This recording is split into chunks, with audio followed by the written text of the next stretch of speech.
Ladies and gentlemen, today I'm going to show you how to connect Microsoft SharePoint to Confluence. Ladies and gentlemen, on the left hand side you will see apps.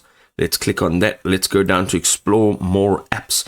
Here you will see a few apps that you can connect, and what we are looking for is Microsoft SharePoint. Right here it says SharePoint connected for Confluence.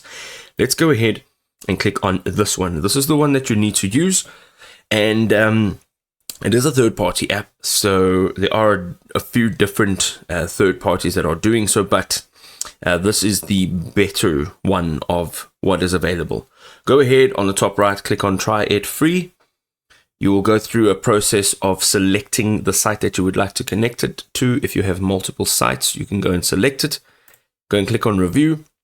Here you can just review all of the details, what it's going to cost, all the permissions, data management, and then click on start free trial. Now once you've clicked on start free trial, you'll see on the right hand side it'll still be loading. On the bottom left it'll say we'll tell you when your app has been added, and a notification will pop up right over here just like this one. So give it a few seconds.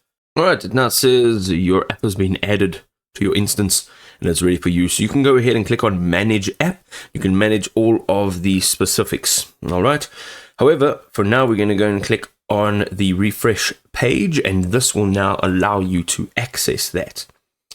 So what you're going to do is go into my apps, and you are going to have a look at the three dots. Click on the three dots, and here you can click on manage apps. Here you will see where your Microsoft SharePoint is. You can just say take me there. It'll now be in administrations, and here we can just dial in SharePoint. You can see that this is SharePoint over here. You can view all of the app details. You can configure it as well as manage the subscription right over here. What you want to ultimately do, go back to this page over here, open up one of these pages. So for example, you'll see here we go. We are in this account. If you scroll down here, it says space apps. It says SharePoint and OneDrive. Go ahead, click on that, and you'll see now once it loads, it'll just give you a pop-up menu. Let's just say close, and let's just go through this. That's fine.